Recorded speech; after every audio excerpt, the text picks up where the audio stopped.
All right, welcome to Big Book Compendium. And yeah, that's just a quick review of last time. We covered the title page pretty much is all we did. And I think the one thing which is a story how many thousands of men and women have recovered is the word recovered jumps out. It's in the big book 17 times. It's right there on the title page. It's a promise. Yeah, people will beg to differ, and more power to them. And we talked a lot about that last week. We broke down pretty much every word in that sentence, but then we also looked at the circle and the triangle. And I think the part with the circle and the triangle, as far as it coming together, that always gets me the most is the circle means infinity. It means everlasting, ongoing, unbreakable, complete. And that's why people give someone a ring. That's what the symbol of a ring is. It's infinity, especially like a wedding ring or a wedding band, but also any ring you wear. I got my A ring, and it has meaning behind it because the circle just keeps going and going. It means infinity. And the triangle is super interesting because it has three, it's really three parts coming together, and then it forms 3 points. And what's interesting about it, it's the same as a pyramid. It's foundation, foundation, foundation. Super strong, unbreakable. If you can build that foundation, if you can have a foundation with the first step, if you have a foundation with I like to say second step together, second, third step together, but then especially step 4, 5, you keep building a foundation. And how do you keep that foundation strong? Is 10, 11, 12. You keep going, keep making your amends. And that's why it's infinity.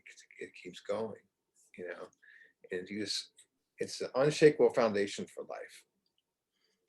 So I'm going to open up this thing really quick. Oops, hold on. I just did it wrong. We're going to look at the table of contents. We're actually going to look at what's next to the table of contents first. And I'm going to show you all 4 editions, what that copyright page, as I like to call it, looks like. And you see on the copyright page for the first edition, it just says copyright April 1939, Works Publishing Company, Church Street, Annex, Post Box 658, New York City. And then it says all rights reserved. Not a whole lot there. It says first printing. It says the first 5 printings listed. And then the second edition got a little bit more stuff on there. Copyright 1955. Alcoholics Anonymous. Now they're World Service. Now they're in a different place. By that time. All rights reserved. More copyrights, more deeper stuff. At this time, this is 1969 edition, the second edition. So there's 16 printings. It mentions from 39 to 55, and then it and then you got the Library of Congress catalog number at the bottom. And this is the third edition. You got 39, 55, 76 was the third edition. You can see all the different printings in there. Lots of printings in there. It looks like, if you look, on these printings and you look from 55 to 74, that's a long gap right there. But you can see the growth in Alcoholics Anonymous, 16 printings from 55, but then 31 printings from and then it's 1976.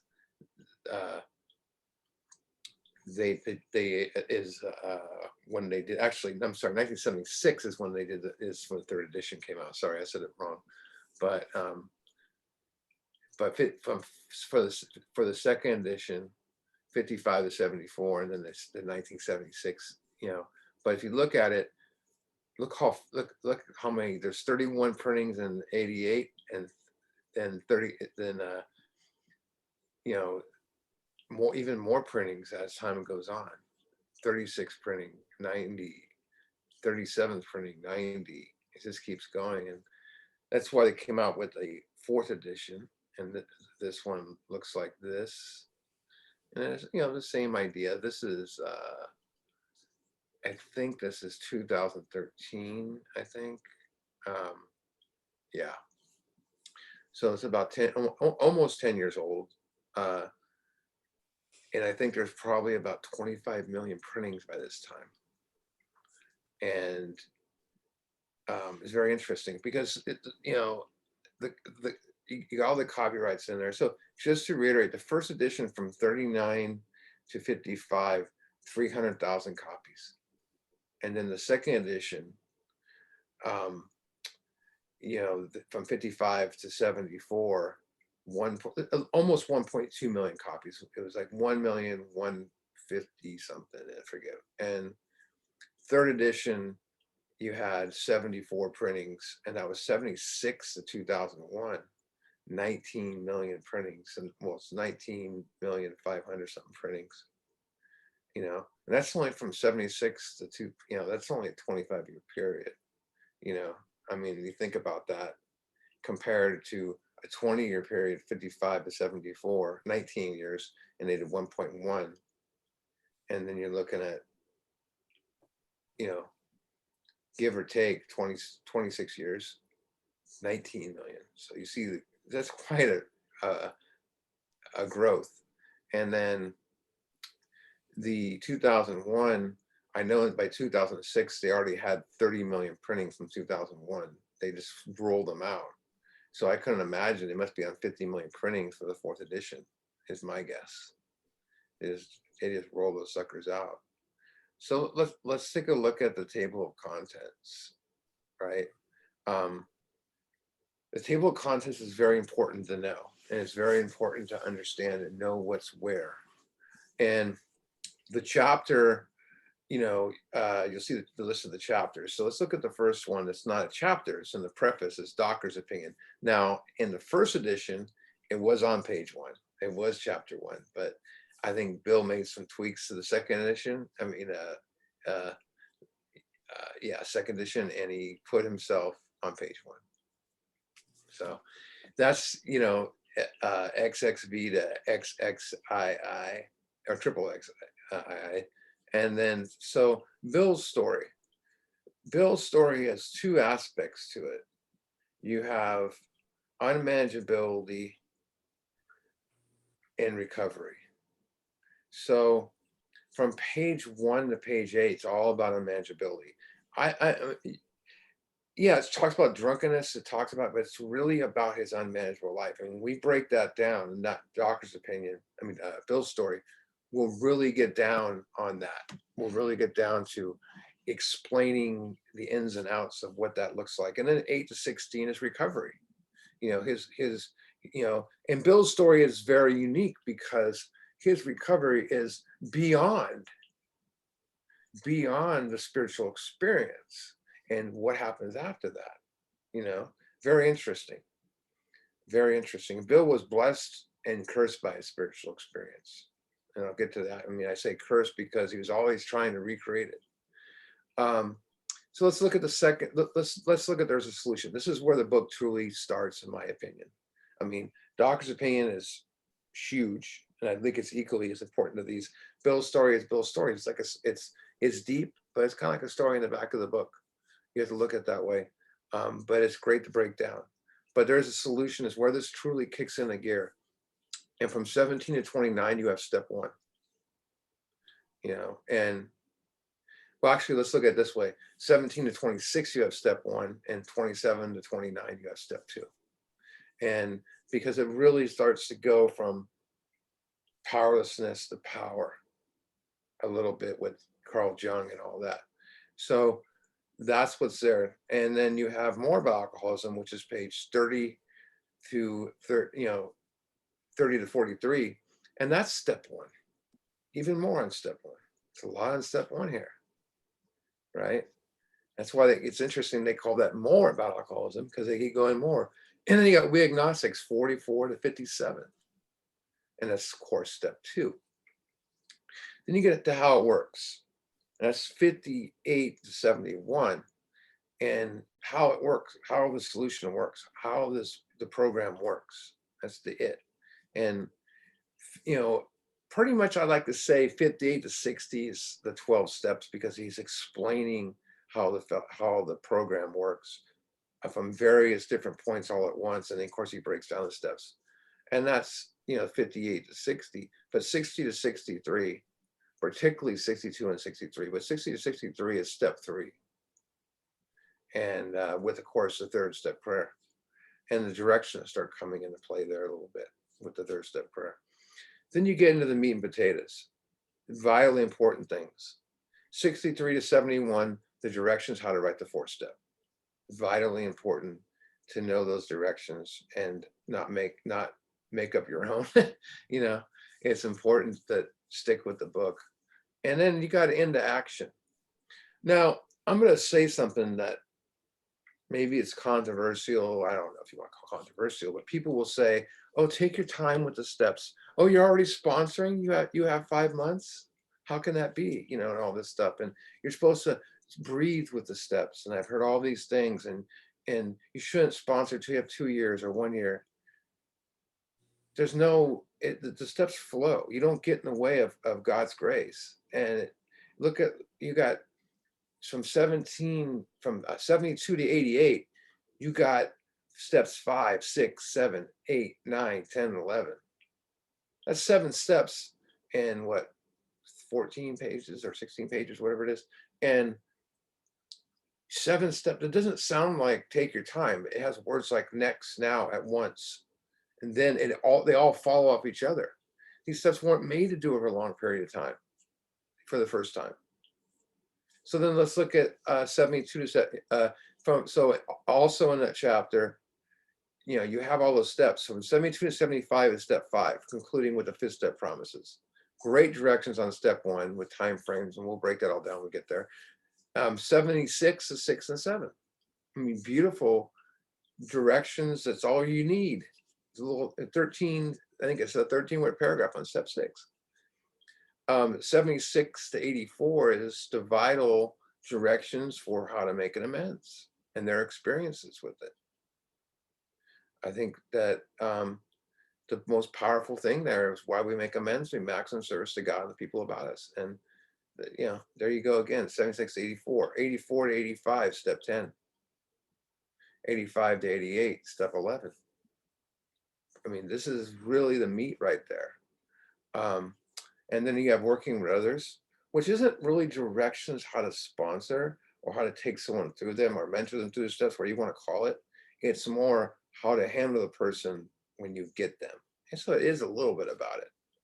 So looking at this table of contents, the one thing that stands out, that jumps out to me when I look at the table of contents, is that I'm going to I'll leave it up for now so you can look at it. The one thing that jumps out is that steps 1 and 2 have a lot of pages in there if you combine them together. And the reason why is because they're sending you on an investigation. An investigation. Investigation means to do careful research and, most importantly, examine stuff. You're examining facts and details. So why do you do that? Why do we need facts? So we can draw a conclusion. The more details, the more facts, the more research, the deeper conclusion I receive. And if you don't know what if you don't know what the problem is, how can you fix it? So we must investigate. So I'm going to do a little analogy here. Let's just say, Manny was in here a minute ago, and he lives by me. So Manny and I decided to go on a trip to the Sierra Nevada mountains, which is by us, Tahoe and all that, right? We decided to go a trip at the top of the mountains, and the places I would take him, I take the old roads where no one is, and just because it's more beautiful. And we get to this remote area, high at the top in the middle, and we decide, we're in the middle of nowhere. Let's stop and rest. So we get back to the car. We put the keys in the ignition, click, click, click. Doesn't start. We know there's a problem right away because the car won't start. The question is why? What do we need to do? We need to do an investigation to discover what the problem exactly is and not assume what it is. So we pop open the hood and we look around. We look at everything. We play at the wires, we check the starter, we check the alternator. We do a firm investigation and come to the conclusion the battery is absolutely dead. So do we stand there and say, well, that's the problem, and stand there for 30 years? Do we wait? Do we try to figure it out? Do we put air in the tires? Do we put gas in the tank? No, because we know what the problem is. We know what the problem is. The battery's dead. We're powerless. So we know the solution must be power. And so, we lack the means to get the power. So, we can't fix it. So we go to another investigation. How and where do we find the power? We don't have jumper cables. We're in a remote area. There's no cars to flag down. And Manny goes, hey, I got AAA. Which is our tow truck. And he makes a decision and calls AAA, and he takes the action, makes a decision to call them, takes the action to call them, and 3 hours later, 3 hours later, or 5 hours later, they show up, and we get something called results. We get power. The car starts. Investigation, decision, action, results. Our investigation that we're doing in the book is very similar. If we don't go on this investigation, we'll just stand around forever. And we'll try every other means, just like putting air in the tires when the battery's dead. But our investigation is Dachshund Pain, and then page 17 to page 60. That's 52 pages. It's a lot of pages. That's a lot of pages right there. That's our investigation of steps 1 and 2. And, here's the truth. When you walk in here, you don't even know what an alcoholic is. I mean, we thought we did. Oh, I drink too much, we thought. But if you don't make the investigation, you'll never truly know what your problem is. And since you don't know what the problem is, there's no solution. What's going to happen? You're going to drink again. And you're going to think you know what the problem is. And you're going to try every solution there is from the shrink, and nothing wrong with the shrinks, but the shrink to the book of the month, to some podcast, to everything there is, to all sorts of things, church, religion, all sorts of things. We're using 35 pages to investigate the problem. Step 1. And once we know we are powerless, we discover the solution is power. And we investigate how and where we find that power. Now, we know we're not going to stand around for 30 years to make that, to figure that out. But how and where we find the power is in We Agnostics. If you read it, it tells us. And the funny thing is, where we find the power isn't out here. It's within, and how we find the power is right here in this book. So we make a decision to seek the power, and then we take the action to seek the power in 4 through 9. Investigation, decision, action, results. And you'll either become convinced by doing an investigation what the problem is, or you don't. I say this all the time. The steps aren't for everybody. There could be people that just can't grasp them. And there's people that don't want to grasp them. And there's people that are still in the feeling out mode, which means I got this. I'm going to prove you guys wrong. Remember the story of Fred in the book?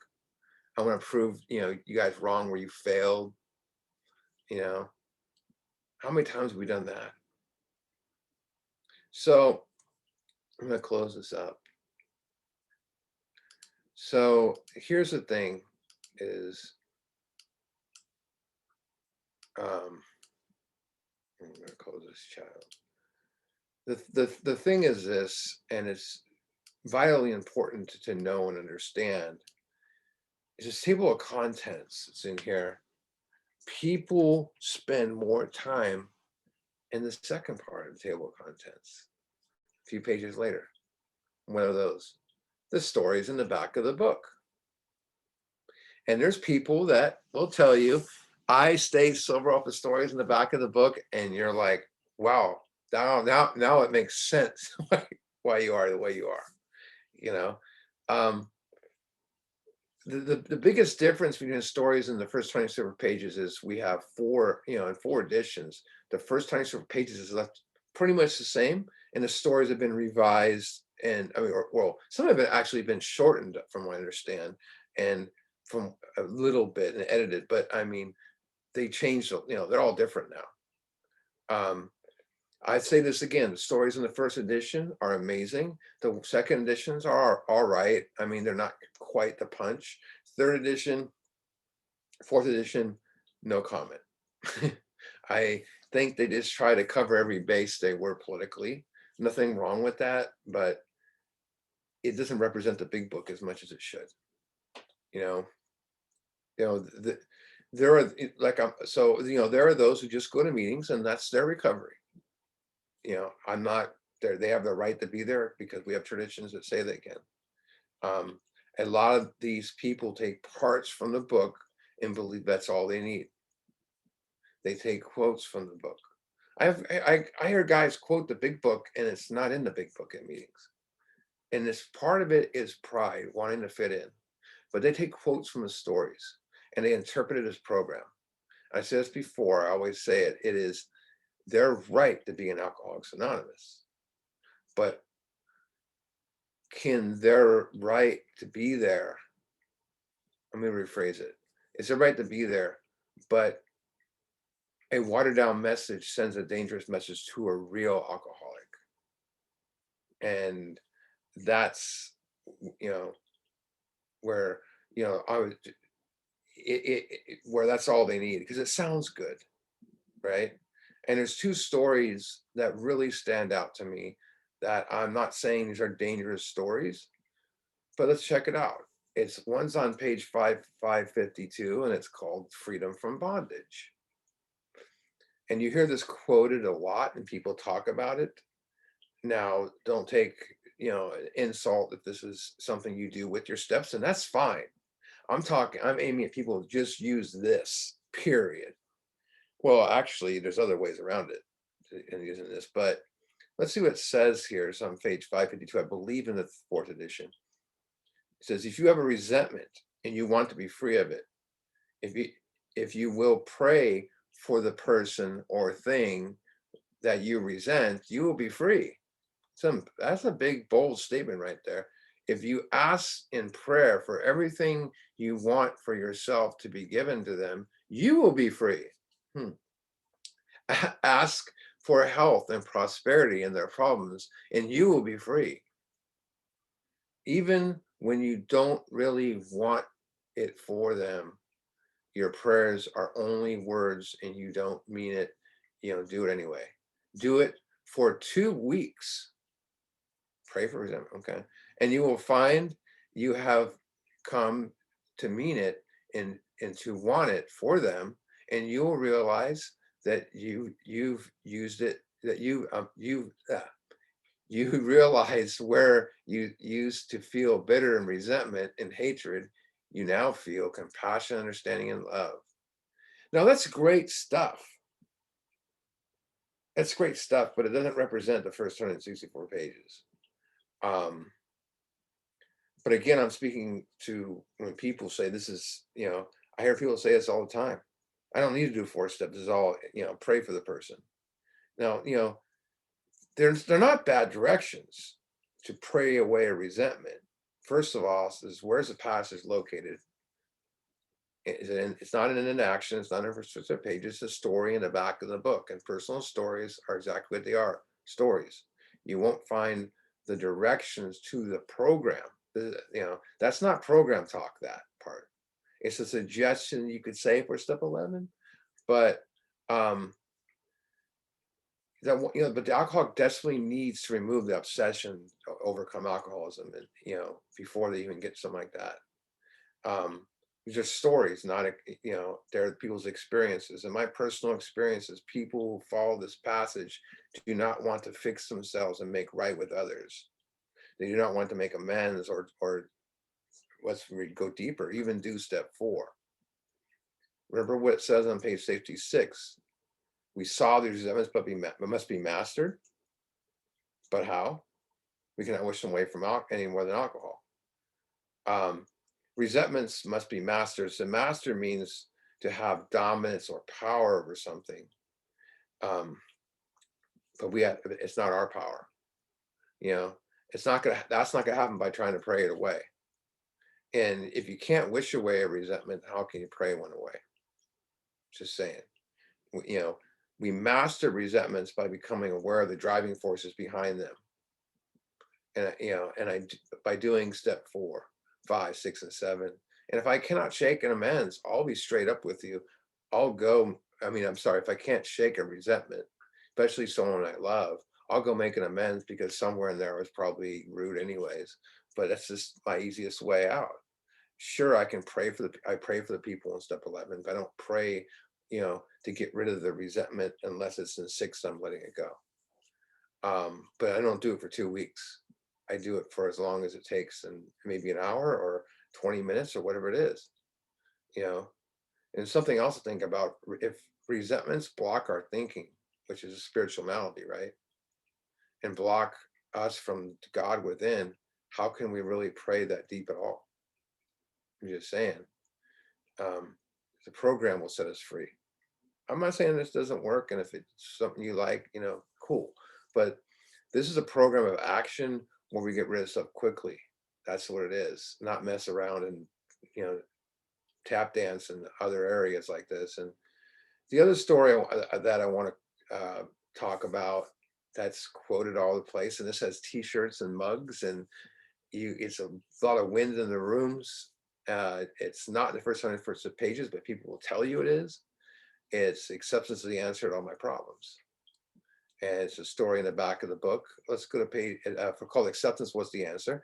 Now, from what I understand, this is really misinterpreted from what he's actually saying, and it wasn't geared towards, I can't remember the guy's name that wrote it. He eventually says he wished he would have interpreted it better, but he didn't. I don't think he interpreted it for people to make it a program, and that was it. But from page 417 and the 449 and the third, but it's acceptance. I'm just going to read the shortest part of it, not the whole thing. It says, and acceptance is the answer to all my problems. When I am disturbed, it is because I find some person, place, or situation, some fact in my life unacceptable to me. And I can find no serenity until I accept that person, place, or thing or situation as exactly the way it's supposed to be in the moment. That doesn't resemble the program. I mean, this is my personal experience at all, because where's God in that? Is God even mentioned in there? It's almost like playing God. And when I'm disturbed, I do inventory. That's what I'm told to do, and to talk about with another and let it go. Maybe make an amends if I have to. The book tells us that the solution is 4 through 9, and of course 10, 11, 12. And that solution awakes us to God, grows us with God, and keeps us close to God. We find peace and serenity accepting that person, place, or thing as being exactly the way it is. It's supposed to be at this moment. It's not the program. It sounds cool, but accepts the answer to all my problems. Maybe some of my problems, but I'm not going to accept my job sucks. I can quit. I can go get a new one. I'm not going to accept my marriage is bad. I can get a divorce or counseling. I'm not going to accept, when some guy sticks a gun in my face, it can be really misleading. And, I just, I'm not going to just accept I have a reoccurring resentment with someone. I'm not going to just accept that fear's running my life and it's just the way it is, or guilt. I've heard this stuff before, like said that way. And it's, again, maybe it works for that person, but how does it work for the guy next to him who needs the steps? And you got a lot of people that may not even have the allergy, barfing this stuff up at meetings a lot. Acceptance answers all my problems. Like I said, maybe a few. It's a self-help tool. And remember, this is a God help program, not self-help. If we're alcoholics, self-help doesn't work. We know that. Acceptance is the answer, falls under the same place as powerless people, places, and things, people say. It's the exact same thing, where it's really peas in the soup of the first step, peas in the soup of all the 12 steps, and people have been in pea in the soup of the program for far too long, you know. I love these stories in the back of the book, but it's just what they are, stories. And I have to bring this stuff up. I have to give there's my opinion on it right there, my experience, but it was pointed out to me by other people before me and before them. If you can say so well the stories in the back, my hat's off to you, but that's not me. I would be buried deep in the ground. That's the place. So we're going to look at the preface now, or preface, or preface, whatever you want to call it. More power. So it says, this is the 4th edition of Alcoholics Anonymous. So we're reading from the 4th edition, of course, of Alcoholics Anonymous. The 1st edition appeared in 1939 in the following 16 printings. We kind of talked about this a minute ago. More than 300,000 went in circulation. Second edition reached a total of more than 1,150,500 copies. Third edition, 76, approves 19 million in all formats. Kind of already went over that. 4th edition's, who knows, 40 million? I don't know. But this is the parts that really meat and potatoes right here. Because this book has become the basic text for our society and has helped such large numbers of alcoholic men and women to recovery, there exists strong sentiment against any radical changes made to it. So what's the difference between a textbook and a novel? Textbooks have instructions, precise instructions.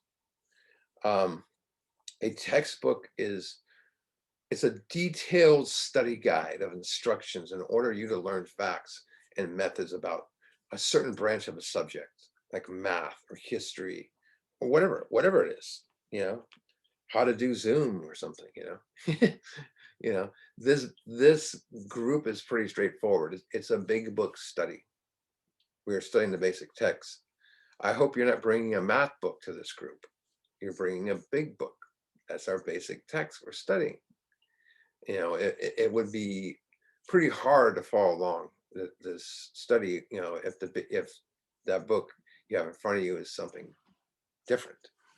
It would be like if, look at it this way. I mean, think if a professor's teaching physics and you're in my physics class and I tell you, here's the textbook you want to get for this physics class, and Kevin shows up with the chemistry book,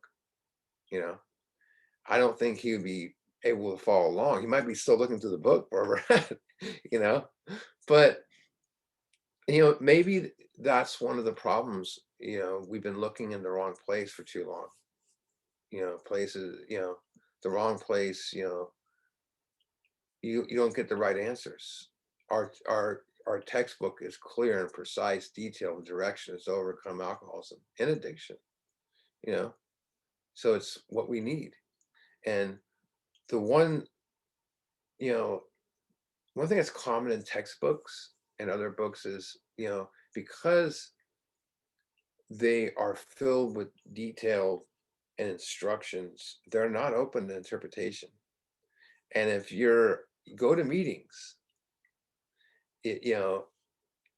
people say the book is open for interpretation. They always say that. That's people that don't like what we're saying as book thumpers, and people that like to say stuff. What's this guy? My book's, unlike yours, open for interpretation. No, it's not. It's a textbook. Is your math textbook open for interpretation? It's intended, as meaning and directions to draw a conclusion. If it's open for interpretation, you're drawing your own conclusions. You hear people say it all the time that The truth is, it's just like any textbook. The context and directions are not open for interpretation because the directions they're clear cut. It is not take what you want, leave the rest. This is not cafeteria style recovery. This is not AA smorgasbord. You hear it all the time. You look at the story of Jim in the book. He did what he felt like and did some of the stuff. I saw I had some of the problems. Its goal here is to do anything a textbook would do, is to transfer information from one mind to the next. We're reading what Bill Wilson wrote down for us to get the results that they did. So you can get the same exact results. That's what textbook is. One mind for the next. Let's go back to the book. It says, therefore, the first portion of this volume describing AA's recovery program has been left largely untouched. The course revisions, second, third, fourth editions. Where it says AA recovery program, that's it and how it works. I mentioned earlier, and how AA recovery program works. That's what we're going to learn. This is not how Steve's recovery program works. I give a lot more interpretations and deep spiritual stuff towards like but that's my theories of where the steps take you and stuff. But I don't go that, So there's a section called Dachshund Pain has been left intact, just as it originally was written in 1939 by the late Dr. William Duncan Silkworth, our society's medical benefactor. So the biggest revision in the second printing I mentioned before is they changed the 12th step, was changed to having had a spiritual experience. This was done because members started having spiritual awakenings. We already kind of went over that. And they also added spiritual appendix to the back and describing the difference between spiritual experience and spiritual awakening. But, you hear, I was at a meeting not long ago, and not that long ago, maybe it was 10 years ago now, I don't know. And they passed a sheet around for the A Big Book to be modernized. And there was questions in there. One of them was to just change it to press, radio, and film and internet. And then someone else wanted to add more chapters to the book and open up the directions more. And yes or no. I was like, this is stupid, because why would you want to revise? And my question is what would you do? I mean, who would you hire to do it? The writers of the grapevine, AA historians that just know history, the same people who wrote Living Sober. I mean, would they even let a recovered alcoholic big book thumper that knows this book and that lives this way of life even in the room? Alcoholism has changed. I mean, otherwise, if it changed, then none of the stuff from up to page 43 would we even connect with. It would be all, oh, this is outdated. Has doctors? I mean, the allergy obsession changed? The solution has changed? None of it's changed. I mean, you think about, you get the wrong people in there, and words like next, at once, and first opportunity, willingness, sanity, recovered. I mean, those would be the first things gone. It's scary. Don't go too, and they would probably replace with, go slow, don't go too fast. Relapse is a part of recovery, and it doesn't matter, how many, if your ass falls off, let's sew it back on. Come back to us. I believe that if a book is ever modernized, it will be to fit the current recovery standards like you see today. I'm not going to get political here and everything like that, but we know everything's got to fit something, and you can't say anything from 30 years ago because it's got, look what this guy says. The one thing is, people don't.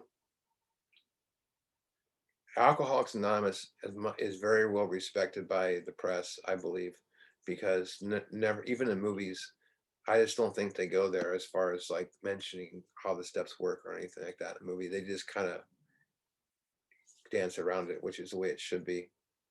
Um, but I mean, the big book is flawless. Um, it's like you're not going to take the Mona Lisa and decide to, change her looks to make it more for modern, modernize it. The big book is amazing. The danger of removing or revising, you takes the magic out of it.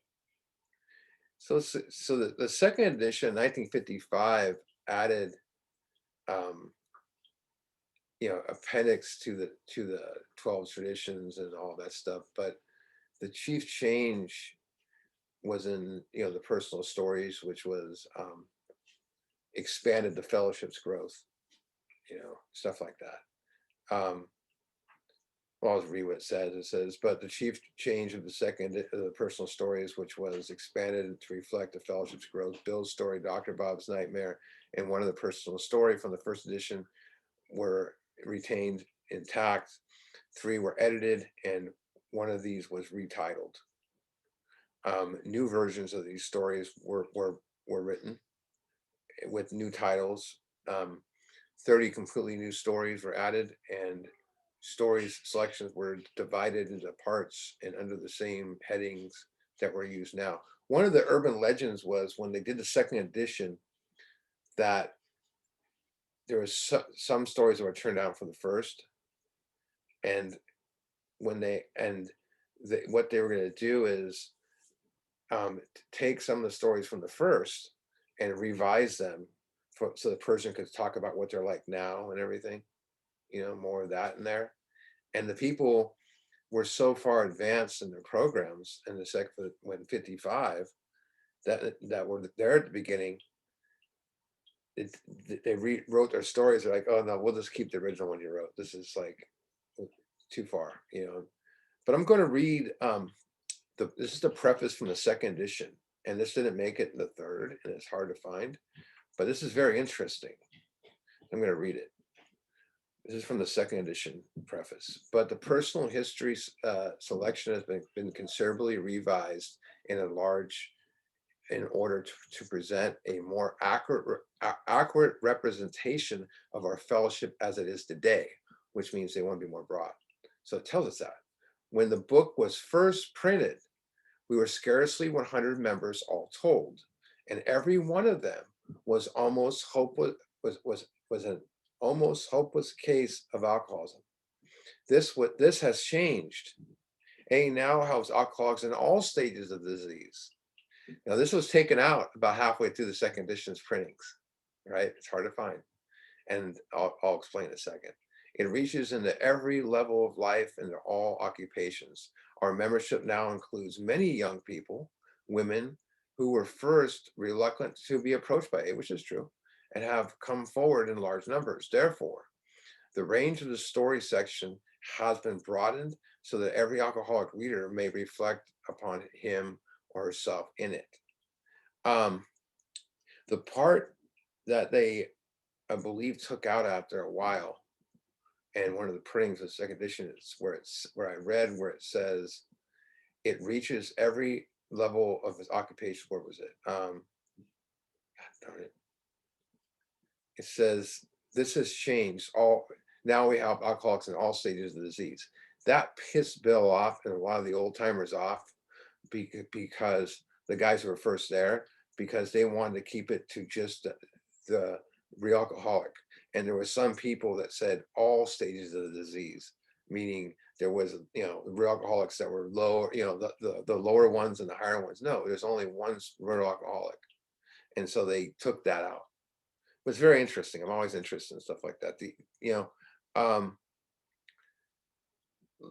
Let's go a few paragraphs down from where we stopped at. And it says, all changes made over the years in the big book, a member's nickname for this volume, that was the first time that was put in there in 55, have had the same purpose: to represent the current membership of Alcoholics Anonymous more accurately, thereby to reach more alcoholics.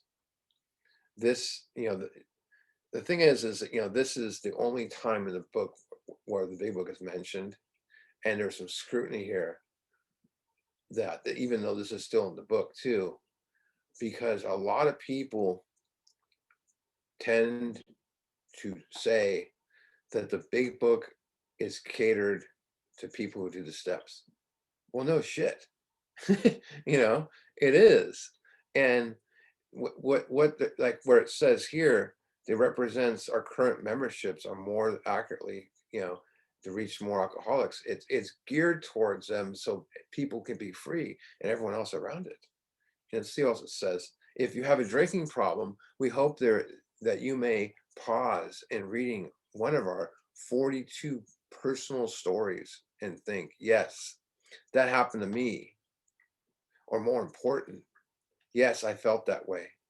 And most important, yes, I believe this program can work for me too. I love that.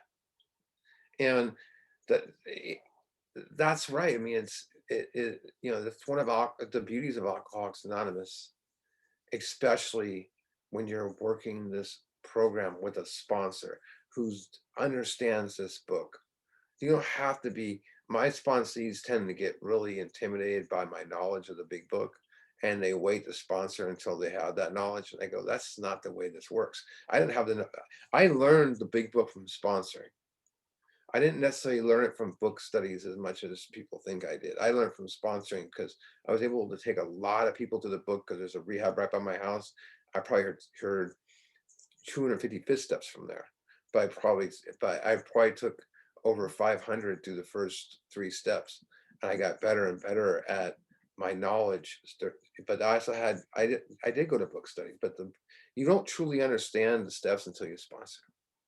And when you sponsor, it all makes sense. And I mean, I love the fact is, we have this, doctor's opinion in here, it's this disease concept to truly know that I'm one of them. That's me. Let's look at the forward of the first edition. It says, this is the forward as it appeared in the first printing, edition 1939. We of Alcoholics Anonymous are more than 100 men and women who have recovered from a seamlessly hopeless state of mind and body. That's my experience. I mean, I know I have recovered from a seamlessly hopeless state of mind and body. I had to truly come to grasp that I was in a hopeless state. And thank God I had people around me that could explain it to me. Hopeless means there's no possible room for success without hope, beyond hope. As another example is, this is a very example of hopeless. And yeah, you guys might be familiar with anaphylactic shock. It's where you get stung by a bee and pretty much your body appears almost non-breathing.